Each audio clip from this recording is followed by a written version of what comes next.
It's off exit 10, presented by Capital District Sport and Fitness.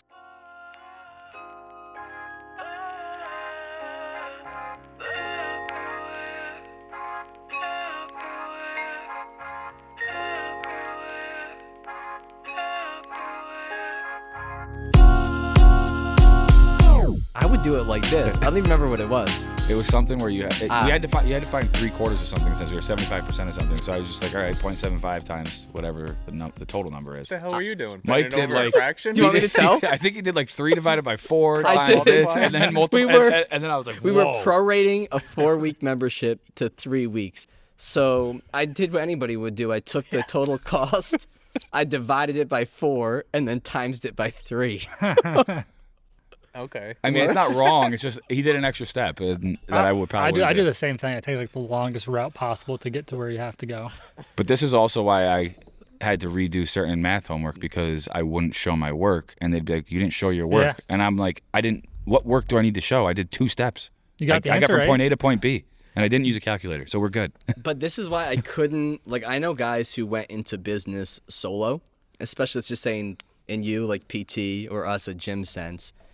And I'm like, I couldn't imagine not having people to filter whatever I'm thinking, whatever I want to do, to double check the work that I'm doing. Did you always know you wanted to go in with a business partner? No, honestly, no. Like, I mean, I knew like when I was younger, like it was something I wanted to do, and then I kind of got away from it. Like, I think, you start your career, you get busy. Then there was like COVID. So you're not really even thinking about that sort of stuff. Well, when did you graduate PT school? 2016. Yeah, Okay. 2016. And then went right to work. You went to college in New England, yeah? Yeah. I went to University of New Hampshire for my undergrad, did athletic training there, and then University of New England for PT school. AT is a tough one. Oh my God. Did you know what you were getting into? No. Nobody does. No one does. Like, Did you think it was something different? No, but I didn't realize how much work it was, or like how much time you were going to have to dedicate to do it, like working with the teams and things like that. Like, it was, I mean, before I got hurt in high school, like I wanted to play, college sports, and then it didn't happen because I got hurt. But like, there was no way I would have been able to go to school for athletic training and play a sport. Like, it's insane. Did you at University of New Hampshire? Did you have to do like 2 years of like undergrad and then get into the program? Your first year is like you take like all prereqs, and then you pretty much apply to the program, and then you either get in or you have to redo it over. Yeah. And then those like next 3 years are the program. I went to Cortland, and I had a couple friends that were AT people, and I think it was junior year was when you, like going into junior year after sophomore, you applied for the program, and then you either got in or you didn't, and you could then try to get in again or switch your major. Most of my friends that didn't get in. Fuck, AT, just get out. Yeah, they switch. They're the real winners of that. Yeah, I think one. I had 3 friends that didn't get in and 3 friends that did. And the 3 friends that didn't get in, one went completely different route, like environmental science or something like that. And then the other 2 went into like kinesiology, exercise science, like that kind of stuff. There's people that get in and they're like, no, not for me. No, not gonna do it. Same with PT school.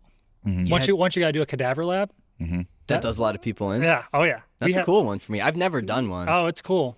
It's cool. But I mean, some people, they just, it's not for them. So they're Probably like, wouldn't be for me. We were different. Like, get that up there, Paul. Oh. Mike, You're a little good. You're closer. good. You don't have to move. This is my job. This is part of me being the middleman. Okay. Some schools, Yeah, like that's nice. you go in dreamy. and you actually like cut in and you do all that stuff yourself. But we had a medical school, so like the med students would do that, and then we were just essentially going in there and like looking at it or peeling back the layers. So like, it's still a lot, but like not like if you're actually like cutting up a dead human. Yeah. Yeah. Did you go? You took the boards for AT though after Not undergrad? right away. But did you end up doing that? I did. I took it not till I was like done with. No, not till I was into my first semester of PT school. Wouldn't advise it. Wouldn't advise it. Just to have it, just to. Well, I wasn't sure where I was going to go or what I was going to be doing, so I didn't want to like take the boards, get certified, get licensed if I didn't know what I was going to be doing. Right. And then I was like, well, I guess I'll do it. And I was like in the midst of PT school slams. I really probably didn't study as much as I should have. I probably barely passed it, Yeah. but got it. And then, I didn't get licensed because again, I wasn't sure what I was going to be doing. I wish I had, because I could have been working as an ATC probably while in school, picking up some hours and stuff, and like that would have made me some extra income. But you know, I was so focused on PT school, I didn't even really. Yeah, well, I would think if a kid were to ask me for advice in terms of do I go to school for AT or PT or strength and conditioning, it's like, yeah, I think PT is a great route just in terms of job market after. For sure. AT is tough because what's that market to really have a career? Do you have to So be hard.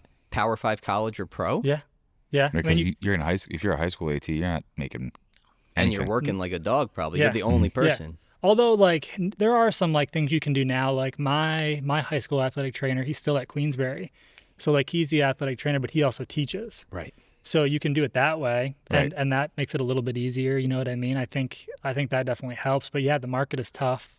A lot of hours. You want to have a family. You know, it's hard. Yeah. It's hard. And you're really just like an acute care person. Somebody gets hurt Right. in the field, that's you. Right. But I think also like ATC like really helped me for PT school because like there's a lot of things that you learn that first semester of PT school that you already know as an athletic trainer. Good point. Where somebody with just like an exercise science Yeah. background, probably not as much Right. exposure to it. Right. We'd get kids that came into the class that were like English majors in undergrad, and they did all the prereqs to go into PT school, Right. but they had no clue. Right. So it definitely prepared me, and I would say it made the transition a lot easier as we moved into PT school. So I think for me it was worth it. But I mean, there's a lot of times when you're in undergrad where your buddies are going out partying and you're you're working with the team. Like I got to get up tomorrow at 5 o'clock in the morning and work with the lacrosse team. Or I can remember like being in New Hampshire, middle of the winter, working with the women's lax team. Awesome sport to work with. But their practices started at like 5 o'clock in the morning, and their season starts in like February, right? So like their preseason, they're starting, January, 5 o'clock in the morning. We got a nor'easter in New Hampshire. School shut down, and here I am walking across campus to go to the field house, 5 o'clock in the morning. No one else out besides the plow guys. That doesn't sound like a fun way to start my day. It's a grind. My wife was athletic training undergrad. Yeah. And then went and became an RD, so she did nutrition graduate school, then went to RD path. Because the ATC was just a grind. She was just like working with high school teams. Yeah. And kind of like the career path, there wasn't much evolution to it. Yeah. And it's a full-time like morning till night job. Like there's no real breaks. Like we would have class in the morning, you'd have lunch, and then you'd go into the field house and you're working with the teams and you're grinding till sometimes 7 o'clock at night. Then you got to go do homework. So that's fun. When did the evolution of like the PT business started, right? Because you worked when you were in New England, you were in what, a hospital setting? Yeah, it was hospital, but we were in the ortho sports medicine division. So it was primarily orthopedic sports medicine. So ACLs, knee scopes, rotator cuffs. We had contracts with a lot of the local high schools, so we'd see a lot of athletes. Our clinic was set up a lot like this, and we just had tables spread out, very open environment. So it was very sports based, even though it was through the hospital, but it was just kind of a separate thing. So it was great. I mean, I learned so much from that. Like that's the setting that I wanted to be in, from when I was in PT school. I always knew I was more of an ortho sports guy, and that's where I wanted to be. So it was great for me. But, I think you don't always learn those things in PT school either. You know what I mean? Like PT school is very bare minimum. So like you don't learn the ins and outs of orthopedics, sports medicine. That's where rotations come into play. Yeah. Yeah.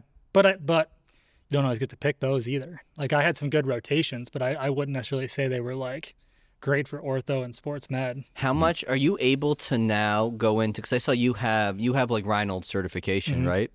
What is it? Champion performance specialist. Yeah. Yeah, I mean, he was I worked with him when I was in Boston, and he was a big mentor of mine in terms of just the structure of opening up this place and just seeing how somebody at a high level functions on day to day. Really influenced me when I was in my early 20s. I use a lot of his videos to show clients or like send them videos. I didn't realize that Mike worked with him until I started working here. I was like, oh yeah, Champion Fitness or physical therapy. I was like, yeah, I would send those videos to my clients. He's like, yeah, I worked with him. I was like, oh, that's pretty small world. I feel like, I guess, in the Northeast, he was probably one of the first guys to, I guess, bring to popularity this performance PT, this cash-based model. I know, like we talked about our buddy Pat, who has his business in Latham. I know he was a big influence to him in terms of how to structure things. But is that the first guy you really looked up to or saw how kind of he's treating PT? in a different type of business model than just an insurance-based or a hospital kind of outpatient setting. Yeah, for sure. I mean, and then, I mean, obviously, like, he worked with the Sox before that, and he's been around a lot of, like, these professional sports teams and things like that. And, like, that's something you always, like, think about wanting to do or dream of. And do you necessarily get there? No. But, like, someone like that obviously has a big, big impact on you. Him, Kevin Wilk, who he does a lot of work with. So I knew, like, watching him, like, that's something that I would like to do, kind of the combination of PT rehab, but he's also big into strength and conditioning. Like, they have their strength coaches there, and I think that's what they do a really good job at, is that transition from rehab to then obviously like strength and conditioning, sports performance, stuff like that. And so I think that's what you get with the cash-based model, because you have a little bit more freedom. It's easier to do than if you're in an insurance practice. You can do it, but it's a lot harder. Yeah, just the blend, right? You think about in here and our type of business model with fitness, where I would think Mike Boyle was the guy who kind of popularized this functional training, where you're coming in, you're foam rolling, you're going through this dynamic warm-up where you could take a video isolated of somebody's dynamic warm-up in here and be like, oh, this is a PT session that they're doing, and then on to their strength and conditioning. Then I feel like later on, now you have this blend where PT, you have your PT session, but this continuum over to doing your more bigger functional patterns and your strength training. Right. It's and it's interesting now for the consumer to start to learn about these two types of models and how they blend together and how they work together. When did you decide you were going to open up your place, Strive? Yeah, that's a good question. I think there were like, so I mean, it was probably, we opened up this July. I would probably put it, we probably worked on opening up the business for about a year before we actually did.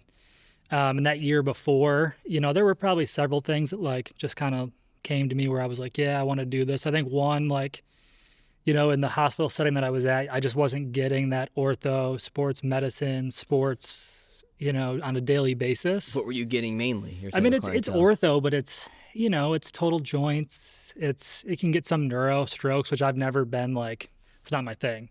I'm just like, I can do it, but it's not like, for me, it's just not my cup of tea. You get orthopedics, but it's a different population. I think sometimes, and not always, but I think sometimes the referrals you get are people that are told by their doctor, like, hey, you just need to go to PT. They don't want to necessarily go to PT. Yeah, right. But they're like, you need to go to PT. You can't get an MRI until you go to PT. They don't really want to be there. They're just kind of doing it to do it. It's not so much the people that are like, all right, like, I want to work on this and I want to get better. I'd have a hard time with that. I feel like those are also like a lot of times, you hear the people that say, oh, physical therapy doesn't work. Right. 100%. And a lot of times it's those people that are just being forced to go, or like are going because they have to in order for them to get this MRI or to get whatever. An injection. What? Oh, yeah. When somebody says, because we all hear it, physical therapy didn't work, in your head, what are like the parts of the equation that you're like, shit, that didn't work? Yeah. I think there's a lot of factors, right? I think it depends on insurance. How many visits did they have? I think it depends on the patient, right? How much ownership are they taking? I think it depends on the therapist and the clinic they're at. Like, if you're going and spending 15 minutes with your therapist, yeah, you're probably not going to get a lot better. You're going, hop on the bike for 10, they stretch you or work on you for 15. Okay, go do these exercises. Let's put some stim on you. Okay, you're gone. Like, yeah, you're probably not going to get better. You know what I mean? So I think also like, and there's great, it's not always the therapist. Like, a lot of times these therapists are just handcuffed, right? Like, because of the model they're working in. Right. You could have a great therapist that just can't do what they want to do because of that model that they're in. So, but at the same time, I think also when you're in that setting for a long period of time, it's easy to then just like get away from the things that you should be doing because you don't have that much time. Right. Like, if you're in a clinic where you have to see the patient, you have to document, you have to ask for authorization from the insurance company, like you're doing this administrative stuff, like, it gets hard to do that day to day and give your all to the patient because you're constantly thinking, oh, I got to get these notes done. I got to get this auth. I got to do this. I got to do that. So it's really hard to deliver the service that you want to. So then you get away from some of those principles that you're taught, whether it's assessment or how to progress a patient. It's kind of like, okay, here, go do these things. You know what I mean? Because everything's just so quick. So I think there's a lot of factors in it. And it's not just the patient, it's not just the therapist, it's a combination of all of it, really. Yeah, and it's and then having to educate the consumer that PT in this model sometimes is going to be difficult because of people being handcuffed by the structure to see results. How have you been? I know your business is very new, but how has it been? Because this is the first time your business that you've worked in a cash-based model. Mm-hmm. How's it been in terms of just education to people that, hey, this is a service in your head you think insurance covers, you're used to insurance covering, but how I'm going to provide it, it is not. Yeah. I think once you get them in there, you know, and you can get them in there and you can show them what you're doing, like, I think that helps. You know what I mean? Like, I think the patients that we've seen since starting, and even the ones that have been hesitant, like, once they get in there and see what it is, they're like, oh, this is different. Like, this is not what I thought PT was or what it could be. And I think, you know, our job is, you know, obviously, like, we're trying to deliver a product, but we got to show the value in that product, right? And how it's different, how you paying cash versus, you know, going and using your insurance is beneficial, you know? Right. I think the hard part is not so much once you get them in there, it's just in general getting it out to the community, because not everyone knows about it, right? It's fairly new, or people don't understand, like, the intricacies of it, right? Like, even with insurance, like, if you have a copay of, say, like $30, right, but your deductible's $5,000, you're not just paying the copay. You're going to get a bill after the fact because you haven't met your deductible.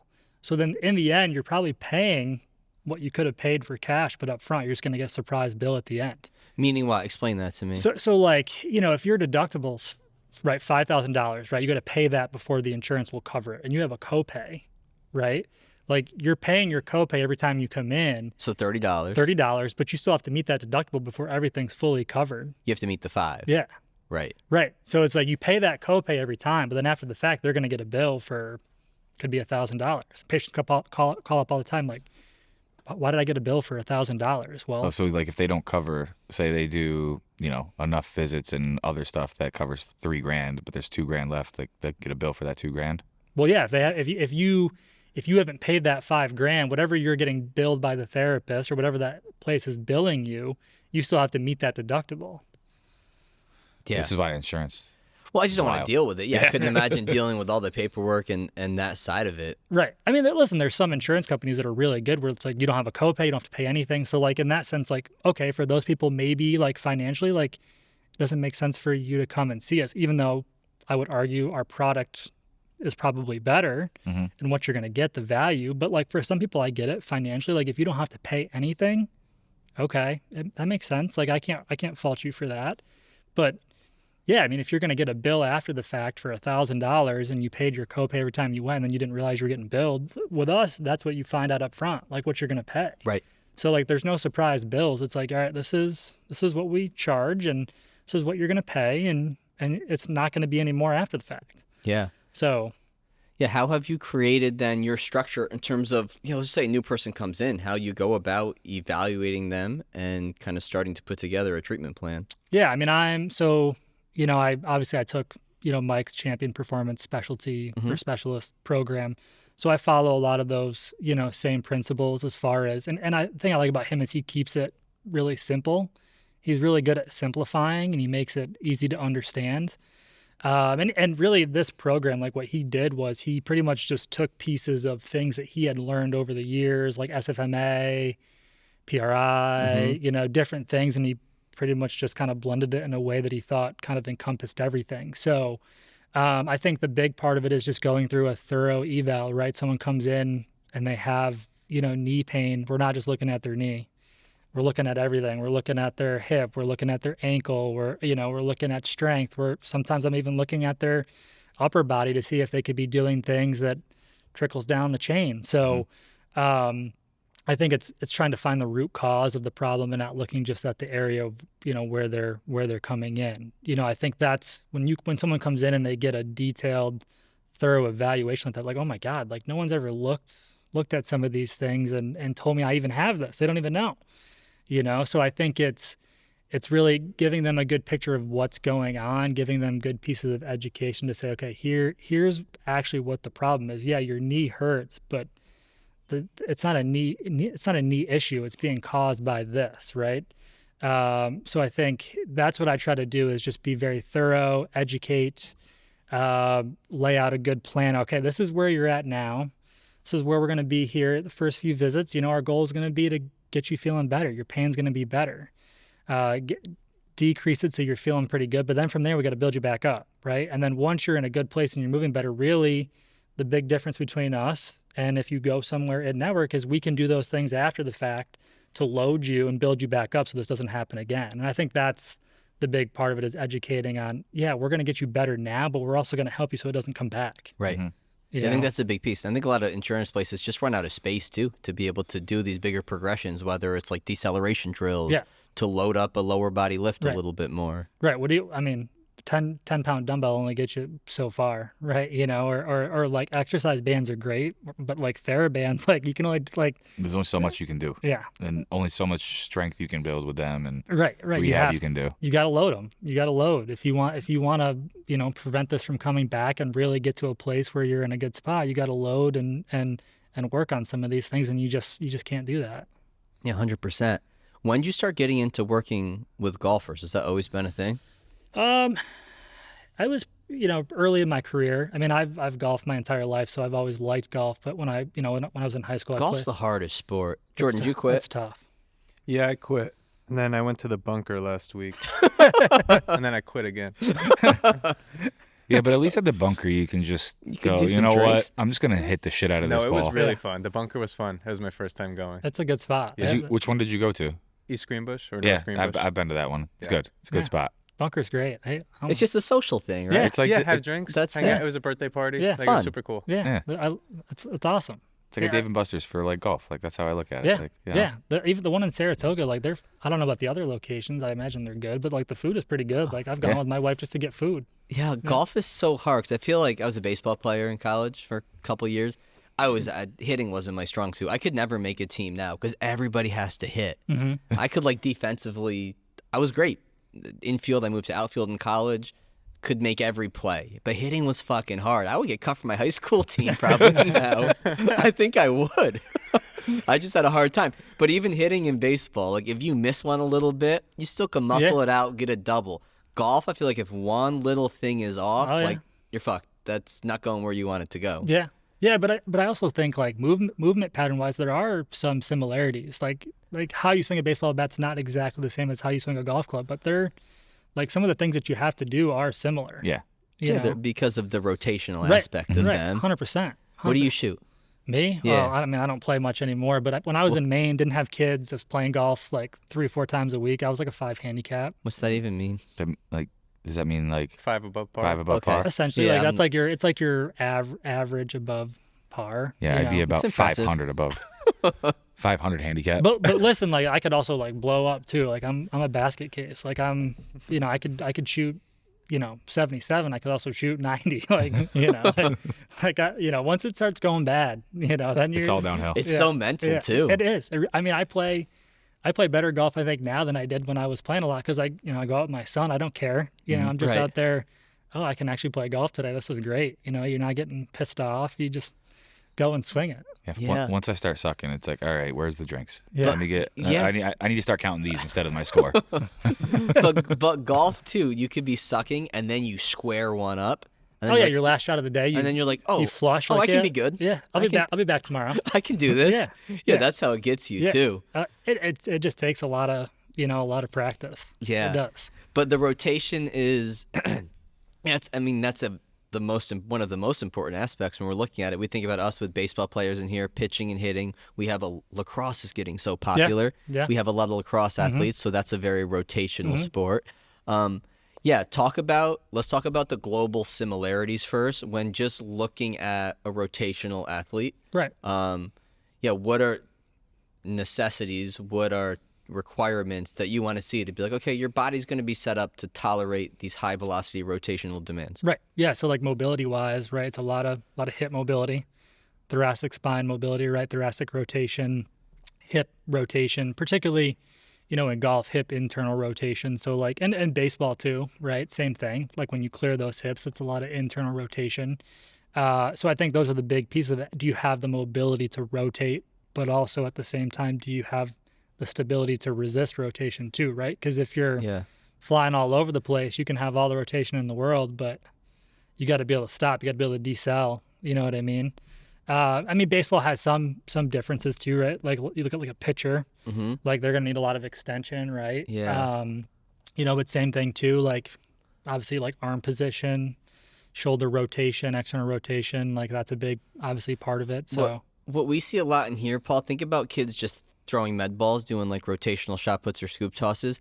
Yeah, a lot of, and even adults who are golfers, they have a hard time with, and it's probably a lack of mobility, but just knowing the movement pattern of like rotating over their front hip. You know what I mean? So you think about like you're squishing the bug, or that old school term, where you're rotating through that back hip and turning that foot towards where you're trying to go in that hip. But then it's like as that happens and your trail side, the femur's rotating in the socket, the front side, right, the pelvis is rotating over the femur, that front side stiffening up. So you see a lot of people where that front knee just starts to shoot forward towards the wall or towards a target. You probably see that in golf, where it's like, what's that, a slide or a sway? yeah. So if you're getting a lot of that like lateral movement, Yeah. sway and slide. So more of a sway in the backswing, and then on the way down, more of Be a a slide. slide. So we see a lot of slides with Yeah. people trying to throw the medicine balls towards the wall. Yeah, and a lot of it too is it can be mobility, but it's also just like they've never done, like they don't know that movement pattern. They've just they've never done it, so you got to teach it to them. You know, That's a harder one to teach, because it's not just like, all right, let's get your back hip turning to the wall. It's like, no, if you want to shoot this force back up the chain to be able to, have your torso and upper body really use the energy to rotate, like if that front side's not planted and not pushing you back, like you're losing a lot. Yeah. It's where like in here, I mean, especially in the last probably 4 to 6 months when we have like a split stance, like scoop toss, that's one where like you're limiting how much you have to rotate through your back leg, and you are driving more through the front leg. Yeah. So it kind of can help get that when you go to a regular like rotational scoop toss or step behind or whatever it is, like get them to generate that force with the front leg as well. Yeah. I'm a big feel guy. Like I always like ask patients kind of like what do you feel? Like where do you feel it? You know, because like for a golfer, for example, like if you're working on like hip rotation, your backswing, right? And say they're moving laterally, swaying, sliding, like if they're swaying or sliding, that weight's going to be on the outside part of the foot. When in reality, like if they're truly rotating and they're getting deep into that hip, the pressure should be more in like the heel. So I'm always like, where do you feel that? Like, what do you feel? I feel like sometimes that can be helpful I think that's helpful. That would be helpful for us. I think about with our business models blending, right? You have performance PT, you have a functional strength training gym. Like your sheets look the same. Yeah. They look pretty similar what you're doing. Yeah. But what's the intent when you're doing it? Right. Like that just made me think of if we could have clients go to, be at a PT whose way they view the body and structure programs are similar to ours, if they can do good feel stuff in there. When I'm doing this, I know this is what it should feel like. I know this is correct. Okay, good, I got it. And then when they come to us, it's just like, let's be aggressive and now perform with it. Right. So we don't have to spend time with like, you feel that in the backside of your hip when you load? Can you feel your abs working here? Can you feel the backside of your shoulder? It's like, okay, I know you can do those things. Let's now train. Let's train for strength gains. Let's train for power gains, and know that it's being done safely because they've been taught the motor control and what muscle group should be working during certain things. Right. Yeah, it's huge, especially like with our model. Like we typically see patients once a week. If they're post-op, we might see them a little bit more. But most of the time with our model, we're going to see them once a week, give them things to work on. And that's where they need people like you, because obviously like coming to see us once a week is not enough. It's the same thing with like an athlete, you know what I mean? Like you coming in and working with me, one day out of the week is not enough. So I always tell them like, you need to go. Come to a place like this. Go do something. Like you can't just come to me once a week and think it's going to happen. Like you have to be doing it. Go to the gym, work on it, but it's you need that repetition to really get those feels. Same thing with your golf swing. Like that's what golfers talk about all the time. Like you need the reps, you got to have the feel to eventually get it. Have you ever ran into people where you can't internally cue them? Like it just 100, yeah. Like 2 weeks ago I had this kid in there, back pain, cross country runner, lacrosse player, and I was just it took me like 30 minutes to get him to turn his glutes on. 30 minutes. Like that was like our whole we're on the table for 30 minutes, and I was like, dude, we're gonna be here till 9 o'clock until you can get this. Like, but it took 30 minutes, and this is like a high level like athlete, he runs, lacrosse player, and it's like, yeah, it's hard, but like that's where like just trying to like small little things can make a big difference. But yeah, it can be hard sometimes to get people to, and sometimes it can take multiple sessions to really. Yeah, from that sense, just to motor learn. Yeah. But I watched Connor the other week, one of our coaches, internal cue, somebody who doesn't respond well to it, and I just watched the wheels fall off. Yep. We have, some adult clients who have been in pain in the past, have some chronic pain situations where you go, okay, I want to make sure they're feeling things in the right place, but I don't want to open up the psychological floodgate where now they're hyper-focusing on what they're feeling in their body. You had somebody crushing their squats, they look great, killing it. Connor comes over, you feel your hamstrings working? The person goes, I think I feel my sciatica. I'm like, oh, Connor. I watch Connor's face just go like, oh, no. Yeah, you can definitely overdo it too. You know what I mean? Like that's the thing with golf too. Like you talk to golfers all the time, and they have like 100 swing thoughts, right? Yeah. I guess that's a similar thing. There's so much being processed, and it's like no, like when we're in here working on this, like you're gonna focus on it, but when you go and swing a golf club, like I don't want you thinking about like is my right butt cheek turning on? Is I just go out there and swing. Just and that's where also like it's good when they have swing coaches and things like that because they'll. Like I'm working more on the physical stuff. Like I'm not going to necessarily like make changes to their swing, but working with a golf pro can be huge too because then they can give them like, okay, when you're swinging, this is what I want you to focus on, like one swing thought. Mm-hmm. Like that's not really my realm. I'm really helping them move better so they can do the things in the swing that their golf pro wants them to do. Right, and I mean even whether it's like a golfer, a lacrosse player, basketball, baseball, doesn't matter. Like the idea is like we're getting you to move in the right pattern and feel it the way you're supposed to, and that way it becomes automatic, so that way when you are out on the field doing something that's less controlled, your body's going to do it and you're not even going to have to think about it. So ideally like you're going to then perform better and you're going to be hopefully at less of a risk of getting hurt because you can do this without having to think about it, you know. This episode of Off Exit 10 is brought to you by Bombas.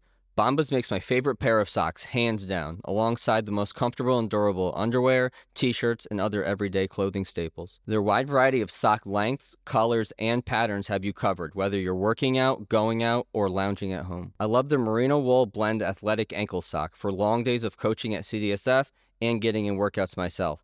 And if I'm at home doing work around the house, you better believe I'm wearing my Bombas Sunday slippers with their comfy memory foam midsole. And when you buy from Bombas, you're also buying for those in need. For every item you purchase, Bombas donates one item to people in overnight shelters, transitional living facilities, rehab centers, Title I schools, and medical service professionals. Take my word, if you want to upgrade your sock game to one that's more comfortable, durable, fashionable, and charitable, head over to the Bombas link in this episode's description to browse their full collection of everyday wear, and don't forget to use code CDSF20 for 20% off your first order. The supplement industry is like the Wild West. The lack of regulations mean the supplements you purchase may not even contain the ingredients listed on the label, which is why I get my daily vitamins and supplements from Thorne. Thorne vitamins and supplements are made without compromise. Quality ingredients ensure your body optimally absorbs and digests your daily supplements, while in-house and third-party testing ensure you're getting exactly what you paid for. Thorne offers a variety of health tests reviewed by board-certified physicians that evaluate your lifestyle, gut health, sleep, stress hormones, and metabolic markers to determine which vitamins and supplements may be most effective in helping you feel and perform better throughout the day. For college and professional athletes, Thorne has NSF-certified supplements that make sure you won't get pop positive on a drug test. Whether you're an athlete, professional, parent, grandparent, or weekend warrior, Thorne's selection of high-quality supplements can help improve your quality of life. Switch to Thorne's high-quality and extensively tested supplements today at thorne.com/u/CDSF. That's thorne.com/u/CDSF.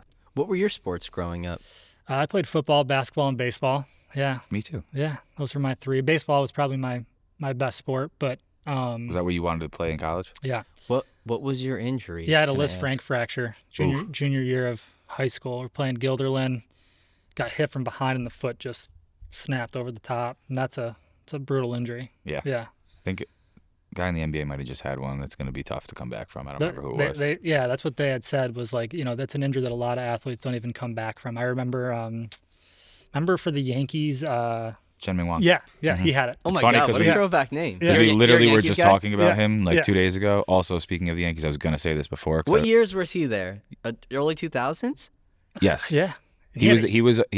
I think he was technically on the 09 team. Yeah. I think he was on the 09 team. He had some good years. He had a year where he won, I think, like 20 games. He had 2 right? years in a row where he won 19. Yeah. And then the third year was when he broke his foot. Yeah. And Never heard from him again. running the bases. Yeah. Now he would never do that because there's a universal DH. Yeah. So they must Also, have are been you a playing- Yankees fan? Yeah. They traded for Devin Williams. Oh, Just so you know. happened? nice. Yeah. I Yeah, texted it's a Jay good one. before and whatnot. I didn't want to interrupt because we were in a groove, and then I was gonna be like, "Are you a Yankees fan?" Because I really want to Yes. say this Let right it now. out, Paul. Let out how you're feeling. Yes, we traded Nestor, but I'm okay with that. Yeah, it's okay. We 'Cause got, we got freed. Yeah. So Jay, that's okay. Yeah, it's good.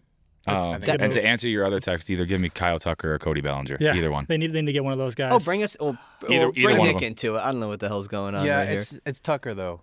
I mean, yes, but Cody Bellinger will fit. Will he? Yeah. I Is feel like he hasn't been good in years. He literally won Comeback Player of the Year 2 years ago. That was years ago. I That was literally like last year. It was like last year. He betted like 300. Okay, we, I we like need him. we need high average guys. There's no doubt about that. I'm sick of getting to the playoffs and then home just run or bust. yeah, strikeouts, get guys on base, little dinky pop flies, double play, and then boom, you're out of the inning. It's, Yeah. No, we it's need the same we thing need- every year. this is the plus of not signing Soto. Now you can make all these other moves with yeah, other guys sure. who can I'm make actually impacts. not.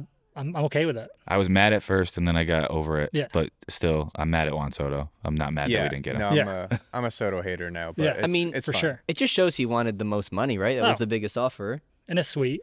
Well, did you see all the additives to Don't his forget to see- contract? you're Security not for Derek his Jeter, I'm family, which sure, I would guess I would want that too if I was that famous. But a suite? They didn't even give Jeter a suite, right? They didn't give Jeter or Judge a suite. They have to pay for And that's him. why they couldn't. They could pay. never do it. They get like 50% off. I think is what it is, or something. There was more. It was like VIP tickets. Yeah. I don't know. It was Listen, a whole dude, list. you haven't even won an MVP, and now you never will, because there's a guy named Shohei Ohtani. What makes it worth it though to pay him all that? One World Series? It's a good question. Like, I mean, what it's makes- If I'm Yeah. as a Yankees fan, we would need more than one World Let's Series. just say no for but the if I was a Mets, Mets they fan, need just one. give me one. If I'm a Mets fan, In just give me 15 one. years, whatever the hell this I is. just need one. 15 years, $800 million. I- You got to win multiple. The Mets have It's like got to be more than. It's got to be two at least. I say one just because they haven't won anything since 1986. It's like Yeah. the Jets in football. That's Yeah. that's the biggest. They're so desperate. They're with Aaron Rodgers. They Yeah. paid all that. the disaster. That was a disaster. I don't think the Mets are going to be that bad. No, but But I wouldn't be mad if they were. yeah, right. And I'm a Packers fan, and I'm okay with it. Like Yeah. I was okay when they did that. Yeah, Jordan Love. I mean, that was the right. The Packers did it. Favre was good. Yeah. Then to Rodgers. Then you get Love. It's like play it out. Or you could be the Giants and have Tommy Cutlets. Yeah, that's rough. Do you still watch baseball a bunch now? Yeah, a little bit. When I get a chance at the end of the day, if I have a little bit of time, I'll fall asleep on the couch and watch it. But yeah, Yeah, I'm way less now. Like I could probably name you 98 to 2000 rosters, but if I had to do the last 2 or 3 years, I'd have a hard time. Other than like the stars. I didn't watch much this year because we have YouTube TV and we don't have Yes, so Yeah, you can't there's no watch it. Yes. It's so dumb. YouTube TV is good though. It is, but obviously you don't get Yes, so then you can't watch them. So that's harder. I definitely started watching baseball. I've always watched like all sport, like football and whatnot, but baseball I got more into it again working here because everybody that played baseball when I first started here. Yeah. And then also like the years that between when Derek Jeter retired and Aaron Judge's rookie year, I might have watched like 3 Which games. is what 14 to 17. Yeah. And then all of a sudden I saw this guy Aaron Judge like, oh, he's kind of good. I think I'm going to start watching the Yankees Right. again. And then I was like, yep, I chose a good time to start watching them Well, again. it's tough too. It's like there's games like every night, so it's hard to like be invested as much as like football when Yeah. there's like one game a week. Yeah. Like I don't think I've missed a Packers game in probably like 10 years. My wife thinks I'm insane, but I don't think you're insane at all, Nick. I'm a Cowboys fan. We suck, and I still watch them even when we suck. yeah. It's terrible. It's awful. It's all right, though. We'll survive. Yeah, we never got into football, Big J. No. No, just Nope. never did. Not a big football fan. Yeah, baseball. How'd you become a Packers fan? I think Brett Favre. Yeah. It's an easy one. Yeah. Yeah. He was kind of the guy back then. So He makes playing football look fun. yeah, He's just a little kid out there. That's why I love Baker Mayfield because he's like Brett Favre a little bit. Just he would just run chuck around it. crazy. How old are your two kids? I got a 3-year-old and a 1-year-old. Okay, so young. Yeah, I got a 2. But Yeah, if kids could just have more fun playing now. I mean, what's the age ranges you work with now at Drive in terms of kids? Yeah, I would say, obviously we haven't been open all that long, but I mean, anywhere from, high school age to 60. How crazy are the kids' schedules, though, the high schoolers that you work with? Insane. They're So- insane, so right? it's so hard to get them in because their schedules are just off the wall. Yeah, we feel the same way. That's just, we talked about it in the last podcast. That's just a change since after COVID. I know because when we first opened in 2018, kids had way more, there was less going on. Less travel practice, less high school demands, and now it's like, dude, it's crazy. It's insane. I don't know how they do it. Yeah. And I brought it up on the last one. I think obviously some of it is just driven by psychotic coaches and parents and stuff, and then some of it I think is like kids and or parents feeling like we know what it's like not to be able to do anything, so I'm going to do as much as I possibly can. But I think too, especially as a new business, and even us now as we're just kind of looking into the future, I think you have to be even more. You have to be very good at what you do and be able to present how good you are. But also you have to be really defined in what your offerings are. Right. Because the kids have so many options as to where to go.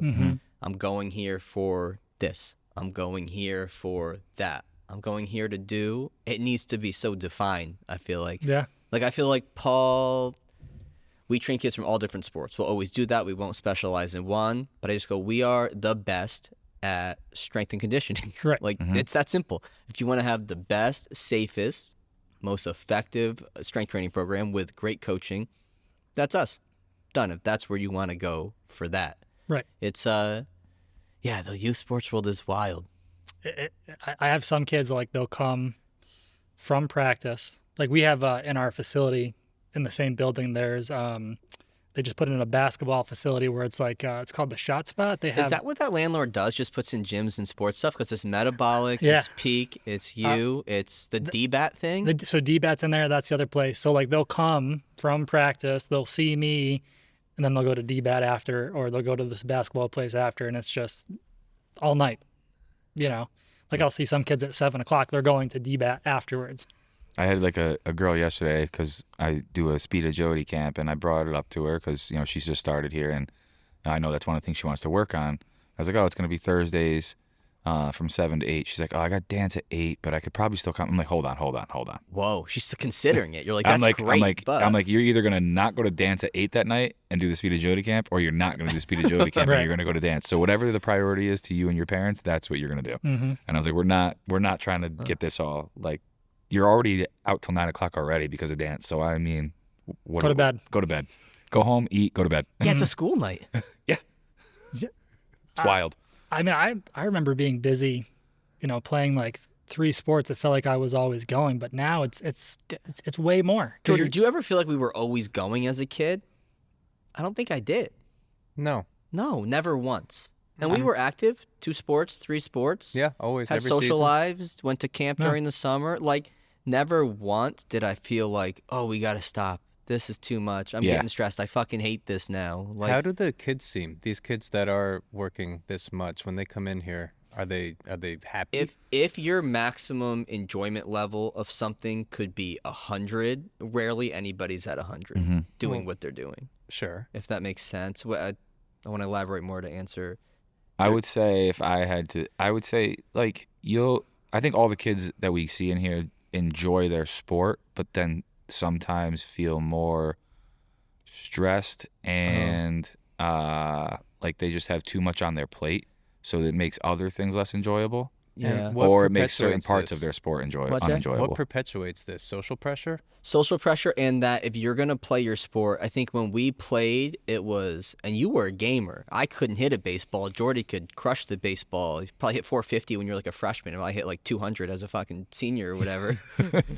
But you were a gamer. You showed up, you loved the game, you played. You can't be a gamer anymore because of what goes into, you could be, but But you got to be you have to be a stud. because what goes into playing your sport is I played baseball during the spring, but in order to be on this team and play, it requires me to do X amount of winter workouts, X amount of Right. fall workouts. Which X was my amount of nightmare. I hated all Right. that. Correct. You couldn't. That's a necessity now. That's a requirement to be on the team. So what your sport comes with all this baggage that's underneath it. And what perpetuates it is social pressure, the pressure of college scholarships, and the coach of the team demanding that you do all these things, whether, like we talked about last episode, for the sake of having control or because they can monetize you more and make more money in other seasons. And now if I don't do it, I'm not on the team. Can't play. Can't get my college scholarship. Done. I remember being in high school after I got hurt, right? And I couldn't walk. All I could do was like upper body stuff. But I was always in the gym because that's all I could really do, getting ready for the next season. And I was the captain of the football and the baseball team. So like I remember like having to like try to like drag kids to the gym to work out, like being in high school. Like the coach would be like, listen, you're the captain, like you need to like go and get these kids in the gym. And I have to like go and try to like, yo, let's go. Come on, get in the gym. Like we're trying to like do something next year with this team. Like, come on, let's go. Let's work out. And I'd have to just, it's like pulling teeth. And now it's like, this is just the norm. Like, you know what I mean? Like if you don't do it, you're not going to play. Which I think, you know, there is something to be said, like the work ethic that's built up For sure. is great, but it's like, okay, like when's too much? And like, you know, you brought up the pressure of like scholarship. Like that's what these parents and kids are putting on themselves.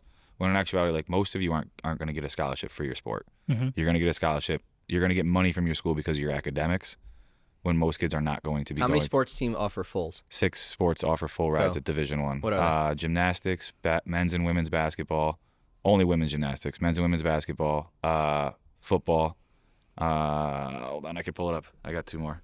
I know them. But not a lot. Not a lot. Yeah. If you're at any of those sports and not a stud at them, It's some of them are surprising. The women's sports that are actually off. That are, let's see here. It's right there. Here we go. Football, men's and women's basketball, women's gymnastics, tennis, volleyball. right. So now take those sports. Now already you're dwindled down for a full ride. And now how many full rides are being offered? How many roster spots are there? And It's low. a full ride doesn't mean 4 years. That's a 1-year contract. Right. I didn't know that. It has to get re-upped every year that they're going to continue giving you money. They can take it at any point. That's the thing with why a lot of times with kids in here I stress the academics. They can't take academics. You can take athletic scholarship at any point. Do you think, like, the amount of money that parents are now spending on camps and lessons and gym memberships equates to a semester of private college? We have more. We have a big finance guy who works out in the gym. We were talking about this. He said that very thing. He goes, Mike, you got to recognize where your kid stands athletically. Because if they don't have it and they're not going to get that big college scholarship for their athletics, think about all this money spent in their development. And yeah, you're like building some work ethic and good habits. But like take all that money and now you're going to have some years of school probably paid off. Yeah. Yeah, that's a great point. And like I brought this up to like other kids in here and like stuff like that and about that, but also, you know, all these travel tournaments that they pay for and the amount of money they spend for that. Meals. What is the purpose behind this travel tournament? Like the coach, like ask the travel coach, what's this purpose? To get your kids recruited? Well, then why is every single one of your kids signing to a school in the Northeast? You're going to Alabama to get your kids recruited. Not a single one is going to a school down there. Why are we going? If it's for the experience, that's great, but don't tell me it's for recruiting. Right. Because not one of your kids is going down there. So like 100%. That's where you got to find out, okay, what is the purpose of all of this money I'm spending? What am I getting out of this? Yeah. What am I paying for? Yeah, and as a PT, tell me what your biggest red flags of an injury risk are. If you look at a kid's schedule, what makes you go, okay, your meter of getting hurt, this just turned up a couple notches. Well, I think you see it now more than ever with a lot of kids like specializing, right? Like to me, like that's a red flag. Like when they're just, you know, same sport, they're doing all these same things. They might have 3 different things in one day for this sport, but just doing that all week long, I'm like, yeah, you got no shot. Maybe you're okay right now, but That's actually I'm feeling great. I'm doing good. You go for now. right for now, But it's hard, a kid's not going to be able to think with that perspective, so you got to get to the parent. right. Or the thing that will tick me off sometimes is like when like they're, you know, especially in season, and they're like, oh, I'm afraid of being sore, so they don't want to like work out of the, or they want you to like be cautious, and it's like, yeah, I get what you're saying, but like part of the reason you're sore is because your body is not capable of doing what it needs to do. Yeah. Like go look at any pro athlete, like they're training in season. It's just you're changing what you're doing. Right. You're reducing the load the intensity, the frequency, whatever it might be. Yeah, like increasing the like tissue recovery Right. modalities. right. That's definitely something we've gotten better at here Way about better. explaining with kids. And like when I first was here, like because of all the baseball kids, I'd be like, you think Aaron Judge doesn't pick up weights during the season? Right. I'm like, that's a large man. I'm like, he needs to maintain that muscle mass and stay healthy. And like, he probably does more care now than ever because he's getting older and things like that. And you see he's less injured from overuse injuries. Right. I think mobility too. Like I'm a big mobility guy. And obviously like for me, like in some of those same like principles that like Mike teaches in his performance certification, like starting with mobility, then going to more of like your stability, motor control stuff, and then obviously getting more into like your load, speed, stuff like that. Like if a kid comes in and their mobility is trash, like I'm concerned. Like obviously some kids are going to be a little bit stiffer or tighter than others, but I like have some kids that'll come in, they can't even sit on the floor. Yeah, when it's a kid that has that, it's definitely a red flag. Is there some type of a neuro thing going Right. on, or why are they so tight? Because really, you shouldn't as a kid until you start to Right. ramp up the volume of the sport that you're doing. Right. I mean, naturally, like everyone's going to be a little bit different. There's going to be differences. Like some kids are going to be a little bit tighter. Some kids are going to be really, really lax. But like if you can't come in and do some of these like basic fundamental movements, I'm a little concerned.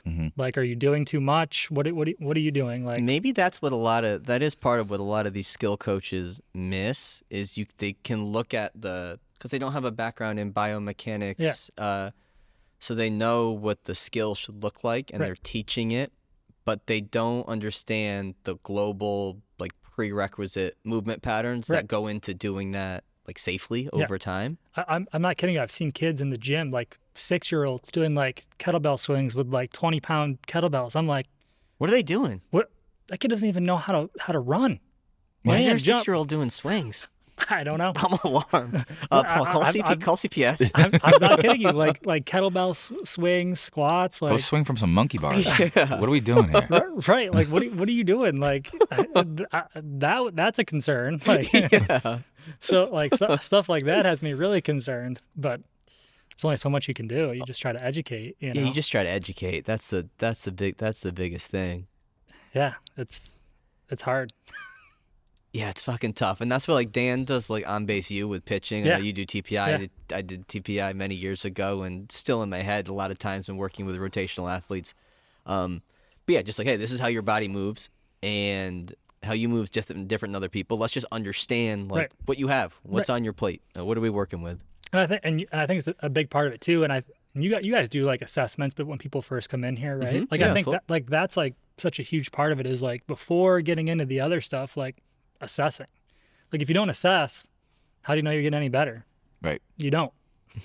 You know, and how do you know where to start? Dude, that's the biggest thing. I couldn't. Yeah, how do you know where to start? If you just told me this person is X years old, no injury history, these are their goals.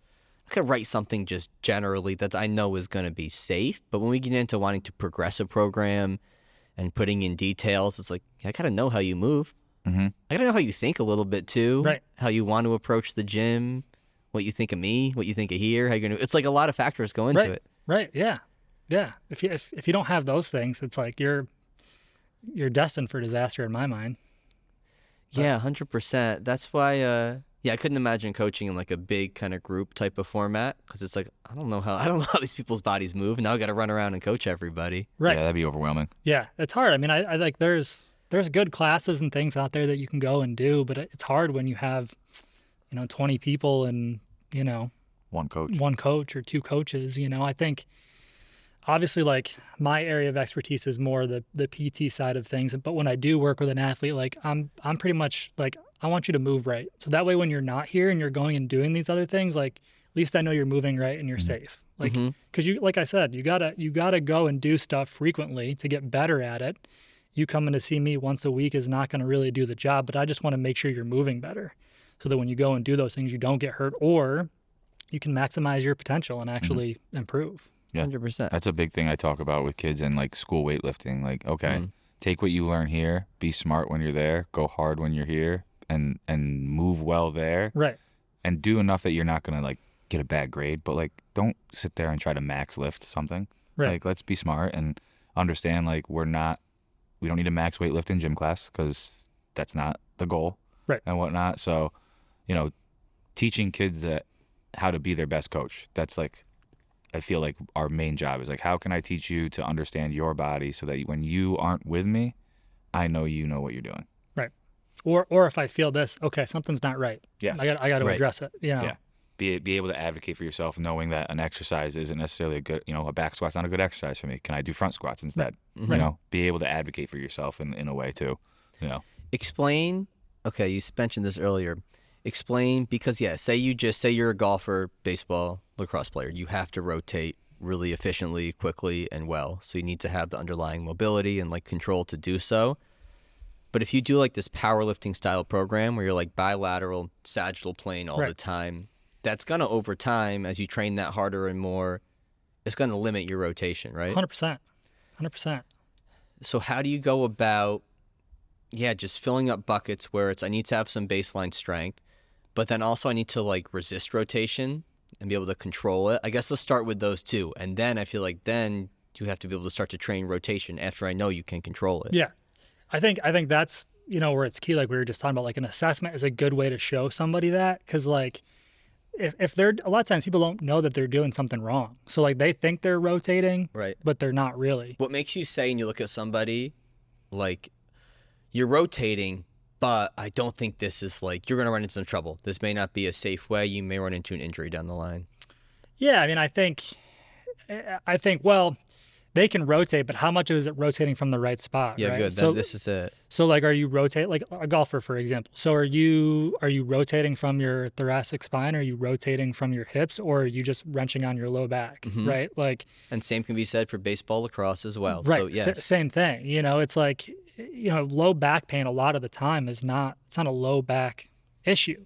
You know what I mean? In some cases, yeah. I mean, there's definitely caveats, but like a lot of times it's because your hips aren't moving right, or your thoracic spine's not moving right, or you don't have the stability in your core, the hips, and then you're just wrenching on that low back. Right. And even though the low back isn't the driver of the issue, it's like you said, lack of hip mobility, thoracic mobility. That's the structure that's going to take on the brunt. And then you see stress reactions, stress fractures. Right.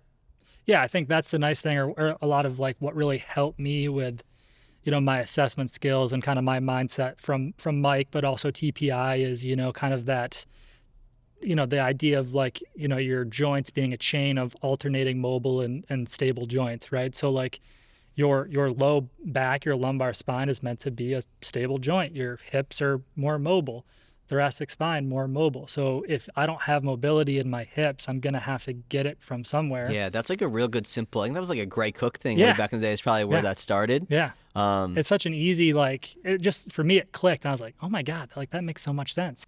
This episode of Off Exit 10 is brought to you by Anchor and the all-new Anchor Pro, crafted to endure the most high-performance workouts without the high cost and space requirements of a standard cable machine. Named the best portable cable machine by Men's Health Home Gym Awards, Anchor provides the full functionality of a cable machine in one small space-saving unit. Designed with user-friendliness in mind, Anchor can simply be attached to any squat rack or placed on any wall in your home gym using its intuitive sliding track mount. With up to 65 pounds of resistance, Anchor is built for high speed and controlled exercises alike, from cable presses and rows to chops and lifts. The Anchor has been a game changer for us here at CDSF, and now you can enjoy the same professional quality cable machine in your own home gym by heading over to anchortraining.com and using code CDSF10 for 10% off your order today. Get all the benefits of a cable machine without the high cost and installation fees. Enjoy the portable luxury and space-saving performance of Anchor today by going to anchortraining.com and using code CDSF10 at checkout. That's anchortraining.com, promo code CDSF10 for 10% off your order today. This episode of Off Exit 10 is brought to you by Drink Alchemy. Fatigue and brain fog affect us all, destroying everything we pursue. Whether as an athlete, artist, creator, or entrepreneur, our mind holds the key to performing optimally. By combining the most potent organic nootropics found in nature, Drink Alchemy delivers sustainable boost to creativity, memory, energy, and focus in one epic beverage. Stop pumping your body full of excessive amounts of caffeine and unknown proprietary blends from other energy drinks, and get clean energy from Drink Alchemy's natural nootropics like lion's mane, L-theanine, and caffeine from green tea. Used by Olympians, D1 athletes, MMA fighters, and entrepreneurs, Drink Alchemy has become a huge part of my daily routine. making sure I'm functioning optimally during long days of coaching athletes, running CDSF, and getting in quality workouts myself. So do yourself a favor and ditch the energy drinks loaded with caffeine, other stimulants, and who knows what else, and head over to drinkalchemy.com today. Live with your mind unbound and save 10% off your order by using code CDSF at checkout. That's drinkalchemy.com, promo code CDSF for 10% off your order today. I wonder if it's probably not on my computer still, Paul. It might be. The first ever, when I worked at Campus Rec at Springfield, was the first ever time I did personal training. And it was fresh off of reading Movement or one of Mike Boyle's books, but they talk about that joint by joint approach. And I thought you had to go through, I wrote a whole warm up where you did I went right down the chain, cervical stability, thoracic mobility, shoulder stability, this giant fucking warm up. It took the whole hour. It's the worst training session ever. This poor woman, I think her name was Anne, worked in HR at the school. It's what the hell just happened right there?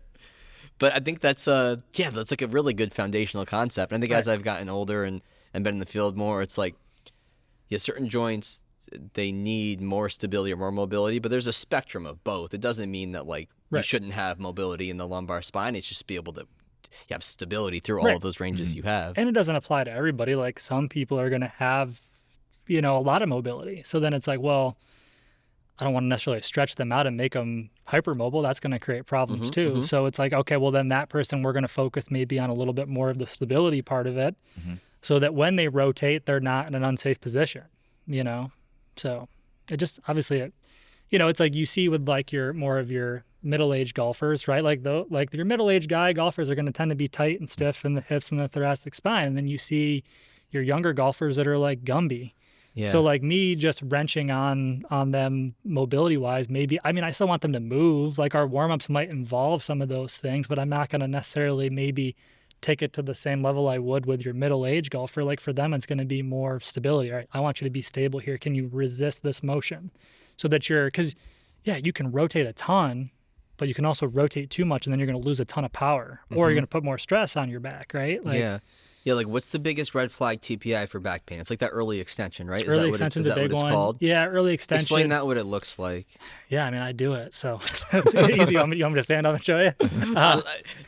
Explain though, right? It's if you don't have the adequate core control or hip mobility or thoracic mobility. Yeah, so you're essentially, it's a forward thrusting to the ball, right? So your hips and knees are thrusting closer to the ball, and then you tend to kind of stand up and you're thrusting your hips at the ball. So yeah, it can be hip mobility, it can be core control, or that dissociation of being able to move separately. But in some cases too, for me more so. So my foot injury was my right foot. So a lot of times with a golfer, when you're transitioning weight, your back foot, you're rolling on that back foot as you shift to your lead side. So if you can't roll through that back foot, same thing, you're going to get kind of more onto your toes, and that's what I do. I can't really, my foot just doesn't have the mobility, so I kind of get onto the toes and I thrust to the ball, but that extension or that repetitive extension is going to cause. Well, then if you get in that position, knees, hips towards the ball, and you're extended before you even rotate, now you're rotating from this extended position, right? Which then can load that lumbar spine more. 100%. And then same thing, I would even kind of put them in the same boat, or loss of posture, right? So some people, same thing, on the backswing, they'll tend to stand up, because they don't have that thoracic extension. They'll stand up, and then same thing, you lose that posture and you're kind of wrenching up. Or if you're, I think standing up is more common, but some people will kind of dip down, same thing, you're kind of flexing that spine and putting a lot of pressure on it. So yeah, those are the two biggies for sure. What are your go-to exercises to train, let's say, because in here, right, you're extending, we want to train, we call them anti-extension, we want to be able to reverse that pattern, or you're rotating, an anti-rotation thing. Yeah, what are your go-tos early on to say, let's make sure you can control your spine before we start to add in rotation? Yeah, so I think any sort of, I'm a big dead bug guy. There's a lot of things you can do that, or modifications or variations of that, right? Because you're on the ground, so you're a little more stable. It's a little bit easier for you to do. I think you can also use the ground as feedback, right? Here, okay, get your back into the ground, engage that core, make sure you're maintaining contact as you do it. So things like that are great because I think it gives them feedback. Or if you put your hand under there, you can use that as feedback to resist that extension. I think that's huge. I think for rotation, same thing. Early on, I wouldn't do this, but one of my favorite anti-rotation exercises like a bird dog row. Like that's like one of my go-tos. But obviously that's a little bit higher level. But I think things where you're, same thing, quadruped, hands and knees, bird dogs are great, things like that. I think just because you can use a lot of things to cue them, I think that's huge. What has been the Con Ed that you've taken? Like obviously Mike's certification, but what else? Yeah, I've taken some courses through, or you mean for golf? Anything in terms of how you treat people, like what's in your toolbox? So I've used Kevin Welk a lot. I've taken like his shoulder and knee courses. Obviously I did Mike's program. I've taken, the TPI level 1. So that's more of like a generic, right? And then the medical level 2 kind of gets into the ins and outs of, more of the medical side with injuries and things like that. But the nice thing with those, when you take those, you automatically get put into like the SFMA certification, so you can get those for free. So I've done like the SFMAs and things like that. I've taken a ton. We see, both me and my business partner, we have background with concussions. So I've taken a bunch of courses on concussion management and stuff like that. I saw a lot of that when I was in Maine. That's an interesting one. What are you're doing? You're doing what? Just monitoring for return to play in terms of healing? Is there any active stuff you're doing to aid, or it's? Yeah. So, I mean, so definitely like my area is more like, I would say like sports-based or acute-based concussion management, post-concussion syndrome after like an acute injury for an athlete, or how do you get them back to sport? But yeah, there's a lot you can do. I mean, typically, most people after a concussion are going to be better within, 2 to 4 weeks. But then you get those people that have those chronic prolonged symptoms, and that's usually where they have a system or multiple systems affected from that concussion. So it could be vestibular, could be ocular, could be the neck, could be more physiological, sort of heart rate, exercise. So we're kind of addressing all of those things. Sometimes they might have 1 or 2 of those. Sometimes it could be all of them. So it's kind of, working on those things. And as you work on those things and symptoms get better, then, okay, you're getting back into more of the active part of it. Something is like a tachycardia, like your heart rate, you just can't come down. It goes real high when you're working out. What are you doing to help with that? So a lot of it's like sub symptom threshold exercise. So finding the right level of exercising without getting the blood pressure too high or heart rate too high that it then causes symptoms. So a lot of times we'll do like a treadmill test early on called the Buffalo Concussion Treadmill Test. So it's like a graded exercise test where you're gradually increasing. The speed stays the same, but the incline increases. And so you're, gradually increasing the heart rate more to see how much they can take. And then from there, you determine a safe heart rate. Usually it's like 80% of their, symptom max heart rate. And then you can start them at that point and then gradually increase it from there. What sports did you see the most concussions from when you were in New England working? Yeah, that's a good question. A lot of soccer. Soccer. Yeah. Soccer's like an underrated one, Yeah, people think football all the time, but soccer just ripping headers? Yeah. Yeah, headers, or like going up for a ball and they collide, hit their heads, things like that. Sometimes it like, we'd get athletes, but it wasn't even like a sport. It'd be something like weird, like they're playing with their friends, they get hit, like weird stuff can happen, or slip or fall, something like that. But I would say soccer was up there. Do you ever have one? I'm sure I have. I was just thinking. I definitely have. I just never diagnosed. From football? Oh, 100%. I'm sure, because like before it was like, oh, you got your bell rung, and that's all they said when we were growing up. That's what it was. No, you had a concussion. Definitely had a concussion. Yeah. Do you think you did, Jay? I don't think I ever did. I don't know. You know what? What? One time, and you know who hit me? Who? Paul. No. Wait, really? Yeah, dude. When did you play with Paul? It was baseball. It was like Chatham Reds. I was playing second base. He was playing right field. Fly ball between the two of us. I feel like I remember this. Yeah. I ran back looking over my shoulder, and Paul just trucked me. I went home. I didn't even sit on the bench. I was like, Mom, warm up the car. I just went home. I don't remember this. Yeah, it was big Paul, field. do you? So I vaguely remember it. I might have been concussed too. Who knows? Yeah, I think it was the Reds. Paul just wrecked you. I was probably 13. Paul better have caught it. Dude, I don't know. I blacked out. I definitely said I got it.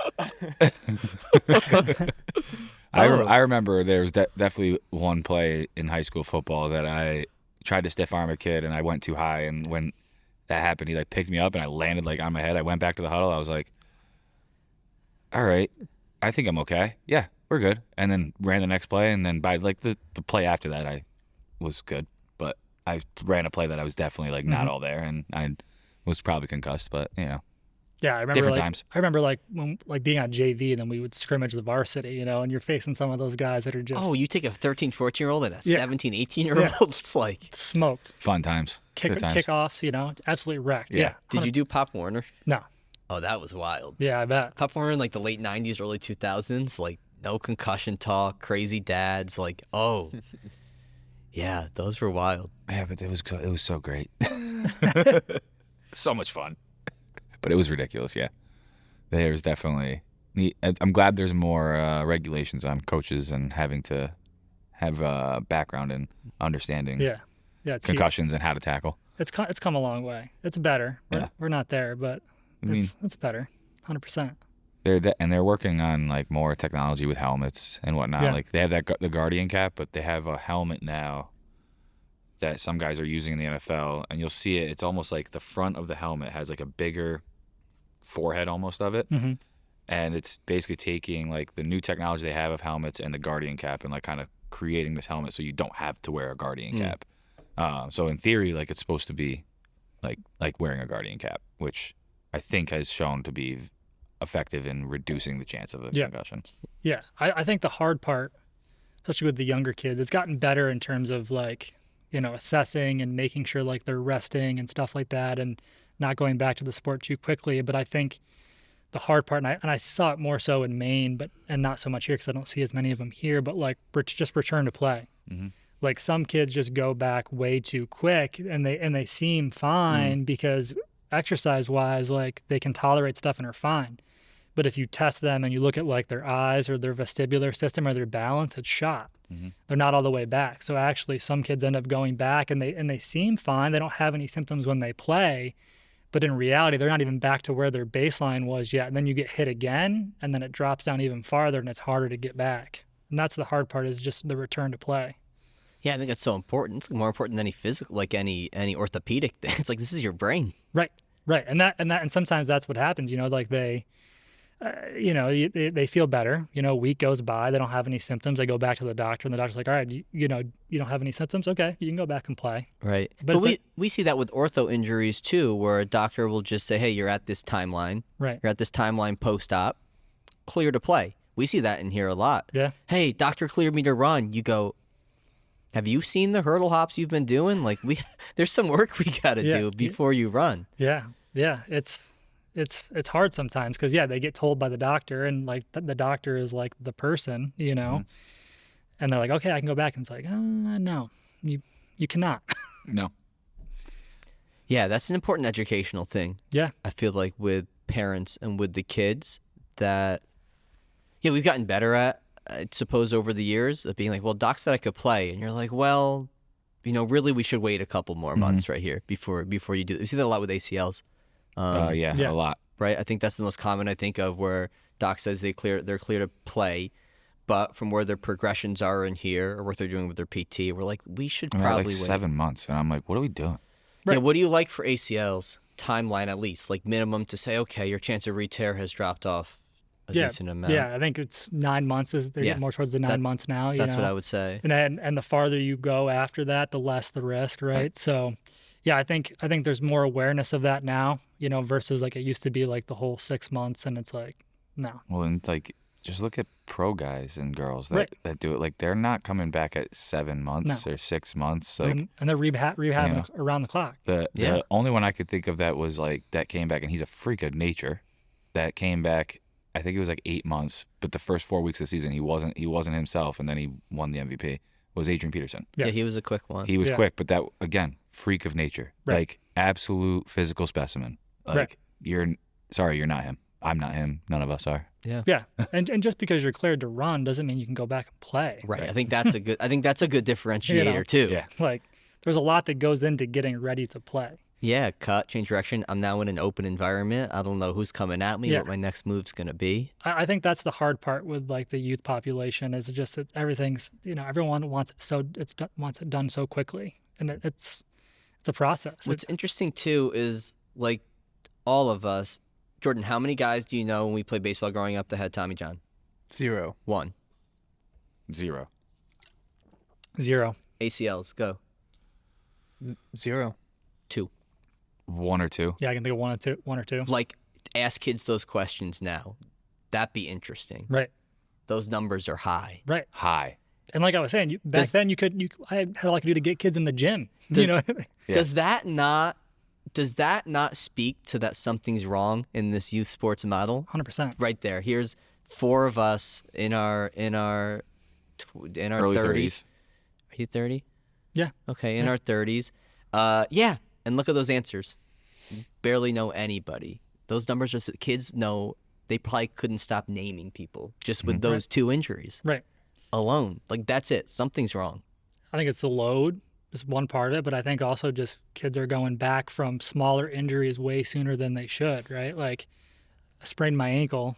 Yeah, my ankle feels better, but is it actually better? Are you strong enough? Can you balance? Can you do stability things? That they go back, okay, well, their ankle's not good. They haven't been working out the same, so now their glutes, their hips, their quads aren't as strong, and mechanically you're just set up for disaster, you know?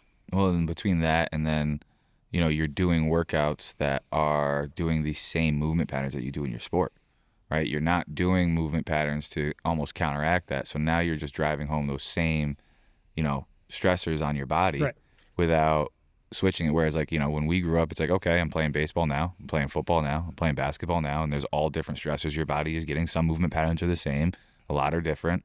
And now, if you throw in some weight training or anything else, now it's all of a sudden like you've built this base of like movement that you are less likely to get injured from. Right.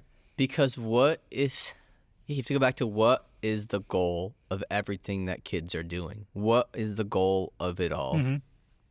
To play your sport, get better at your sport, go to college, which then you have to get better and stay healthy so you can still play. So yeah, just that injury question, the volume of these orthopedic surgeries kids are having. It's like, are we working closer towards that goal? Like, Right. no. I think you see a lot too, like on social media and stuff now, like sport specific training, like it looks like the sport, people want to do that. Oh, that drives me crazy. That's kind of what I was getting at with what I was saying is Yeah. like it's insane because it's like, okay, you're rotating, you're doing 300 swings a week. Probably not going to have you do any rotational scoop tosses in here. I might have you do something so we can make sure you're rotating properly. And maybe toss some from your non-dominant side. Right, but I'm not going to have you go do a 6-pound med ball throw, rotational scoop toss into the wall where you're rotating through everything just like you do every single day. Yeah. Like, not going to do that. I use the term golf fitness, but I hate using it because like it's a crappy term, but like I feel like the golf community behind like golf training or training for golf is not like where other sports are. So we use this term to kind of like explain to people, but like people think they're coming in and they're going to be doing just like all these rotational things, but it's like, no, like, you lunging with a couple dumbbells, that's golf fitness. Like that's training. Like if you can't do these simple movement patterns, your golf swing's not going to get any better. And that's where it's hard because people just want, all that specificity. Right. Well, and I think in the grand scheme of things, your best ability is availability. I say that about in professional sports, if I'm talking about who's the best of all time type things or best player in the league right now, whatever it is. Is that LeBron, Paul? I mean, it might be. But besides that, I didn't even specify a sport. Sorry. But your best ability is availability, right? You could be the most talented person in the world, but if you can't be on the court because you're either rushing back from injury too fast or you're doing too many things that are creating the same stresses on your body and now causing you to potentially get injured, like we got to make sure that you can be on the field in order to be able to maximize that talent that you do have. Like that's one of the things I feel like is harder to do is you have a kid who is a junior, let's say, and they're trying to get recruited and it's like their big year, but they have an injury. And now you're trying to get them like, okay, I know you need to go to this and do that, but I also need you to like pull back because otherwise it could lead to something worse or you're not going to be available by the time you get to that college that coach wants you anyway. Right. Yeah, and we can't say either because when we were growing up, there was the diagnostics to slap an MRI and diagnose a UCL or an ACL. Yeah. Right. Yeah. So it's not even that. It's not even like it was lack of. Something they would say back in the day. Nobody tore their UCL way back in the day pitching. You go, they all probably did. There was just no, there was no MRIs. You wouldn't have been able to throw. Yeah. Like, Yeah. You just wouldn't. You would have been shut like, them down, and that was that. So why I is say my they hand all up? probably did, but there's probably more. It's Yeah. just they couldn't be diagnosed. Yeah. Yeah. But I would say like there probably wasn't much more than we can think of off the top of our head like that Yeah. were undiagnosed. Right. Yeah, because Yeah. you wouldn't throw. It's probably a poor example Right. of one. I guess like cuff tears, herniated Yeah. discs, things like that. Yeah, maybe like would that. be That might be a little bit more because but of diagnoses. an ACL, you're not going to be very stable. Yeah. So you're going to go to cut one way, and you go, oh, I'm Yeah. not going that way anymore. Right. So- I remember taking like Kevin Wilkes' course, and he threw up this slide, and it was about it was a graph of the U.S. and it showed where it was pitchers that had over 200 wins in their career in Major League Baseball, and it showed like geographically like where they were. Like a lot of them were Hall of Fame pitchers, right? And like the majority of them were in the Northeast. And like it wasn't like a study or like research to say like, okay, like these players in the Northeast end up being Hall of Fame pitchers. But he just was kind of like explaining like, okay, like see where all these guys are. Why is that the case? And like one of the things he had brought up is like, okay, well down south, like you're going year round. Like you're never stopping. You're always playing baseball. Things are different now, right? Like around here, like people can go year round with all of our indoor facilities and stuff like that. But like, look where all these players are coming from. They're coming from, cold weather places where in the wintertime back in the day, like they were playing basketball. They were they were playing a different sport. They weren't playing baseball all year round. Why is that? And I think some of it comes down to like longevity, right? Like those guys got to 200 wins because they played a long time. Good point. I just thought that was interesting, like taking that course and you look at it now and it's like, you see how much these kids are doing. Do they ever really get to that point where they can, get to that level? I don't know. They talk about how there's never going to be another 300 win pitcher because Right. you got guys that they either come in, they've had a Tommy John surgery already, and then they have another one, or you have one and late, 5 years into your career, and now you may not be the same pitcher. You may come back better. Like there's so many things that go into it. Who are how many 300 game? There's winners a are there? lot. Is there a lot? There's more than I can name off the top of my head, but there's quite a few. Right. And you see now more than ever, you see like these guys that have like these windows of time where they're studs, and then it just falls off, and they're done. You don't hear from them anymore. It's crazy. Yeah, that's a good point, man. How'd you come up with the name Drive? Well, I think we talked about this before a little bit about how difficult it is to get a name. Is it because like us, right? We have to form under New York as an LLC. PT's different. Has to be So when you have like a license, you can't. There's all these restrictions as far as like what you can have your name be because you can't insinuate superiority.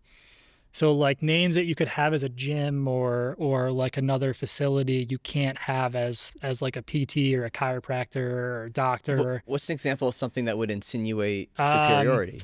That's a good question. What was one of our? Our original name was going to be Catalyst. That insinuated superiority. That's I guess, wild. I don't know how or why, but but that's why you see like most like chiropractors or like private practice doctors Or names or locations like PT like names or like capital district Right. PT or places like that because that's what they want you to use. So with Drive, I think it wasn't necessarily, some people know that we work with golfers and they think that's what it is, but it wasn't really that. I think it was just more our mindset. Drive, one for us to be better with our model, in cash base and providing a better service. I think another part of it was obviously we want to work with people that have that drive to be better, whether it's an athlete or someone who just wants to perform better in their life, whether it's recreationally or, playing with their kids or things like that. So I think it was just more about mindset, motivation, things like that, providing more the drive to just be better as a whole. So. But that's good. Yeah, the name thing though, it's a good thing you didn't do the name. I know we started talking about that off air before we came on, but yeah, I couldn't imagine the name because people are just going to expect you. And if you want to scale a business, and then to be able to like delegate to other people, have other people be able to like shine, like your coaches, your other PTs one day, they should be better than you at certain things.